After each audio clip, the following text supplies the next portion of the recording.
to the deep dive, where we cut through the noise to give you the essential knowledge fast.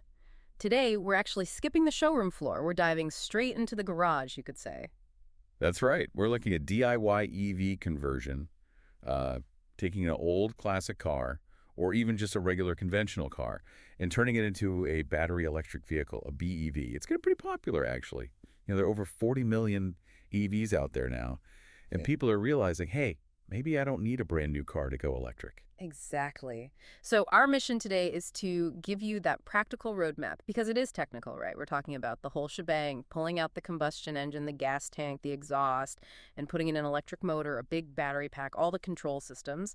It sounds a bit like magic, but it's real engineering. Oh, absolutely. And that engineering, that seriousness, it really starts way before you pick up a wrench. The first thing, the most critical step for a safe, successful conversion, choosing the right car to start with. The donor car. Okay, let's get into that, because I'm guessing you can't just grab any old banger and electrify it, right? What makes a car, ideal for this kind of major surgery? You've nailed it.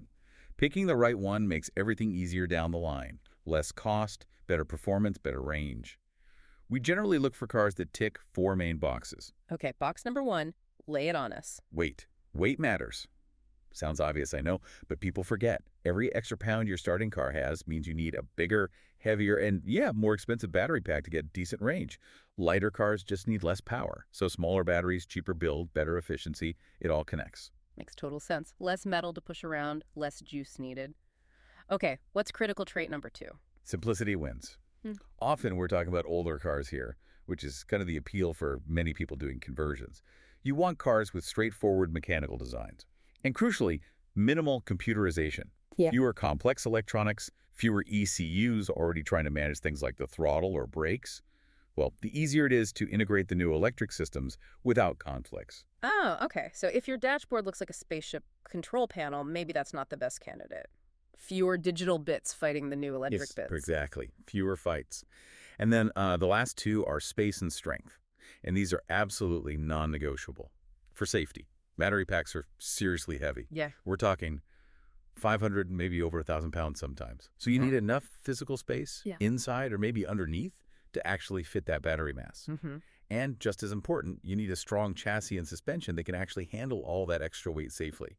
You can't skip that. Right. You don't want the frame buckling or the suspension bottoming out. So let's talk specifics. Got any fun examples? If I wanted a cool weekend project car based on these rules, what should I be scouring the classifieds for? Yeah, the research gives some great pointers, sort of the crowd favorites. For pure nostalgia, you can't really beat the classic Volkswagen Beetle. It pops up again and again as one of the best classic conversions. Why? Because its original design, simple rear engine, it actually helps with weight distribution when you put the electric motor back there. Huh, that's cool. The original layout actually makes it better for an electric swap in some ways. What about something a bit more modern classic? Well, for a really nimble, fun weekend driver, the Mazda Miata MX-5 is a fantastic choice, especially those early ones, the NA and NB generations, say 1990 to 2005. They're light to begin with, under 2,500 pounds usually, makes them super efficient as electric roadsters. Loads of fun. Oh, yeah. I can totally picture that little electric Miata zipping around. Bet there's a whole scene around converting those now. Old school, cool, new school power. There really is. And then if you need something more practical, maybe for work or hauling stuff, ladder frame trucks are great candidates.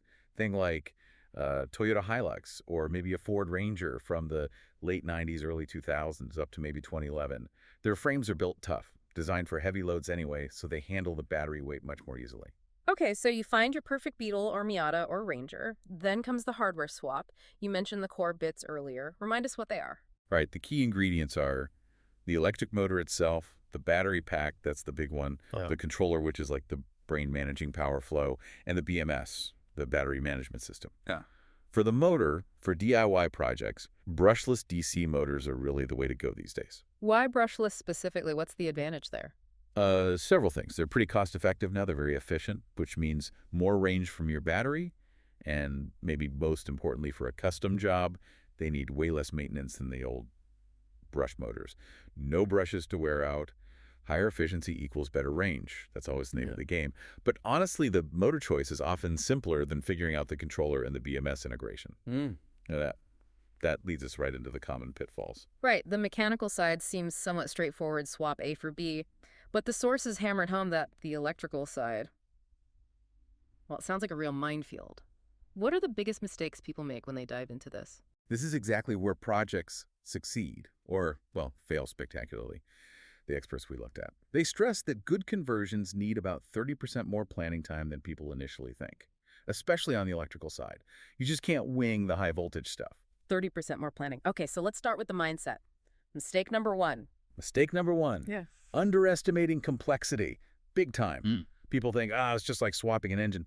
No, it is not. You're shifting from, you know, wrenches and oil to high voltage circuits and software logic. It's a different discipline. The pros, they recommend at least 50 hours of dedicated EV conversion training and drawing up detailed electrical diagrams before you even think about touching a high voltage wire. Wow, 50 hours of homework before the fun part. That's serious commitment. Okay, what about the physical side, that heavy battery pack you mentioned? Leads straight to mistake number two. Ignoring weight distribution. You're adding hundreds, maybe 1,000 pounds. It's not just the total weight, it's where you put it. If you don't calculate the new center of gravity properly, front to back and side to side, you mess up the car's handling badly.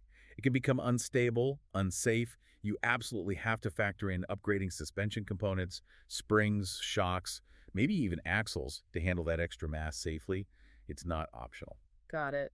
The suspension upgrades are part of the deal. Now, you dropped a pretty scary statistic earlier, something about almost half of failures tracing back to one specific area. Yeah, that was a sobering one. Mistake number three, battery system mismanagement, specifically issues related to the BMS, the battery management system. According to industry data we saw, problems here account for a shocking 42% of conversion failures. Whoa, hang on. 42%. From just the battery management, doesn't that make this whole thing incredibly risky for someone doing it in their garage? I mean, where do you even get training on commercial-grade BMS setup? And what's the BMS actually doing that makes it so critical? It is risky if you cut corners, definitely, but it's manageable if you approach it methodically. The BMS, think of it as the battery pack's bodyguard and brain. Its main job is voltage balancing.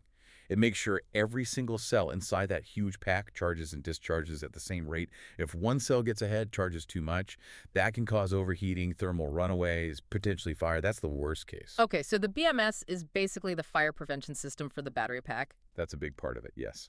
So, best practices. Choose batteries with maybe 20–30% more capacity than you think you need, gives you a buffer. Definitely implement active thermal management. That means cooling, sometimes heating for the batteries depending on the climate. And always use proper moisture-resistant enclosures for the pack, protected from the elements. And a crucial safety alert here. High voltage is no joke. Always wear the right insulated gloves. Always disconnect the high voltage system properly before working on it. And remember, capacitors in the system can hold a dangerous charge for a long time, even after you disconnect the battery. That residual energy can still give you a nasty shock, or worse, be careful, hours later even. Vital advice. Seriously important. Okay, we've hit weight, complexity, and the critical battery management. What about the more mundane stuff, like wiring and just running out of money? Yeah, the mundane stuff can still trip you up. That brings us to mistakes 4 and 5. Electrical system overload. Very common. The car's original wiring harness just wasn't designed for the kind of amps and electric motor pulls. You have to upgrade key wiring runs to proper automotive-grade stuff, rated for high temperatures, usually 105 degrees C minimum, and grounding. Perfect grounding is essential. Right. Don't melt the original wires. And the budget. These conversions aren't exactly cheap, are they? No, they're not. And that's mistake 5. Budget miscalculation or compromises. Trying to save money by using cheap, low-quality, high-voltage components like controllers, contactors, even chargers is asking for trouble. These parts handle serious power. If they fail, it could be catastrophic or just leave you stranded. Smart planning means setting aside a contingency fund, at least 20% of your total budget, just for unexpected problems or needing better parts than you first thought. Don't skimp on anything that touches high voltage. Prioritize quality then. 20% buffer. Good rule for any big project, but sounds absolutely essential here. Okay, what are the last couple of pitfalls people forget about? The ones after the build. Right. The ones that happen after you think you're done. Mistake 6. Legal compliance oversights. The paperwork. You can't just build this thing and ride it. You need to follow your local rules. That usually means specific safety inspections for modified vehicles, and definitely updating the vehicle's registration to reflect its new propulsion type. Skipping this can lead to fines or insurance issues. Legality is just as important to safety. Don't get caught out by the DMV. Good tip. And the final mistake. Mistake 7. Neglecting post-conversion care. An electric car needs different maintenance than a gas car. You should be doing regular, maybe monthly, battery health checks, looking at that cell balancing we talked about, making sure everything's happy, and probably getting an annual diagnostic scan by someone familiar with EV systems just to check the overall health and integrity of your conversion. It's preventative maintenance. Okay, so plan meticulously, build carefully, budget wisely, handle the paperwork, and keep an eye on it afterwards. It's a whole life cycle approach, really. Now, let's zoom out. We've talked a lot about the how, but why bother? Beyond just the coolness factor of electrifying a classic, what's the real measurable environmental benefit here? Yes, the why. And this is where it gets really interesting from an engineering and environmental science perspective. Hmm. We looked at a fascinating study, a proper comparative life cycle assessment, an LCA. It specifically analyzed the impact of converting a Smart 4.2 car, the W450 model. It really quantifies the environmental argument for these projects. An LCA on a smart car conversion. Okay, so how did they measure the impact? What were they comparing it against to get that potential saving? Good question. They set up two scenarios, both covering a vehicle life of 200,000 kilometers. Scenario A was the baseline. Take the old end-of-life internal combustion engine, ICE smart car, scrap it, and replace it with a brand new ICE car for those 200,000 kilometers. Scenario B was, take the same old ICE smart car, but instead of scrapping it, convert it to a battery electric vehicle, BEV, and run it for the 200,000 kilometers. Okay, so new gas car versus keeping the old car but making it electric, covering the same distance. What was the big takeaway, the aha moment? The headline finding was pretty striking. The study concluded that the retrofit route, Scenario B, resulted in about 45% lower overall greenhouse gas emissions compared to just buying a new IC car, Scenario A. Nearly half the climate impact avoided. And the key is where those savings come from. 45%. That's huge. Where does that massive saving actually happen in the car's life cycle? The lion's share comes from the manufacturing phase. Scenario B, the conversion, saved a massive 60.7% of GHG emissions just in manufacturing. And that's almost entirely down to something called glider reuse. Glider reuse, right? You mentioned that term. Break that down for us. What exactly is a glider and why is reusing it so impactful? So a glider in the auto industry is basically the finished car body and chassis before the engine and drivetrain are installed. Think of the painted shell, the interior, the frame. Making that glider involves a ton of energy and materials. Stamping steel panels, welding them together, corrosion treatments, painting multiple layers. It's hugely resource intensive. By reusing the existing glider from the old car, you completely avoid all that upstream manufacturing impact. That's the big environmental win right there, not making a whole new car body. Wow, okay. So reusing the shell is the absolute bedrock of the environmental benefit. You're sidestepping the single biggest chunk of a new car's manufacturing footprint. Precisely. That second life for the structure is key. But there were also savings in the use phase. The study found the electric use phase in Scenario B had a 58.8% lower GHG impact than driving the new ICE car in Scenario A, even when you account for making the battery. That's impressive, too. Did the study look at what makes the benefits even better? Like, are there ideal conditions for a converted EV? Yes, they ran sensitivity analyses. And the environmental pluses really shine under two main conditions. First, when the car is used mostly for urban driving, they specifically modeled using the WLTP1 urban driving cycle, lots of lower speeds, stop-start traffic, like in cities. Doing that, compared to a more mixed or highway cycle, cut the energy consumption by 22.3%. EVs are just really efficient in town with regenerative braking. Right. City driving plays to the strengths of electric drive, especially conversions which might have slightly less range. More regen braking helps a lot. Totally. And the second big factor, maybe the most obvious one, is the source of the electricity. The benefits skyrocket when the electricity used to charge the car comes from a renewable heavy grid mix. Combine urban driving with really clean electricity. The study showed that could lead to an almost unbelievable 99.1% reduction in greenhouse gas emissions during the use phase compared to the gas car. 99%. That's basically zero emissions driving. And it links straight into those bigger picture goals, doesn't it? Like the UN Sustainable Development Goals. SDG 13 on climate action is obvious, but also SDG 12, responsible consumption and production. Giving old vehicles a second life instead of scrapping them fits perfectly. Absolutely. It shows that what might seem like a niche hobby actually has real data-supported relevance for broader sustainable transport policies. It's circular economy thinking in action. This has been genuinely fascinating. We've gone from the engineering elegance of picking a Miata as a donor car all the way to the critical need to avoid that 42% battery management failure rate, and landed on hard data showing a potential 45% greenhouse gas saving. It's quite the journey. It really highlights the twin benefits, doesn't it? You get to keep a car you potentially love, maybe something unique or classic, while also achieving real cost savings on fuel and maintenance and making a verifiable positive environmental impact. It's a compelling mix, especially if you're up for the challenge of the planning and execution.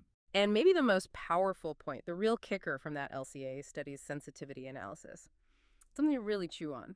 Even the absolute worst case scenario they modeled for the converted electric car, assuming high energy use and charging it with dirty, coal heavy electricity like the Polish grid mix they used as an example, even that worst case EV conversion still had a lower overall lifetime GHG impact than the best case scenario for buying a brand new, efficient internal combustion engine car. Think about that. Even if everything's against the conversion environmentally high energy use, dirty grid, it still beats buying a new gas car. That just underscores how massive the benefit of not manufacturing a whole new vehicle really is.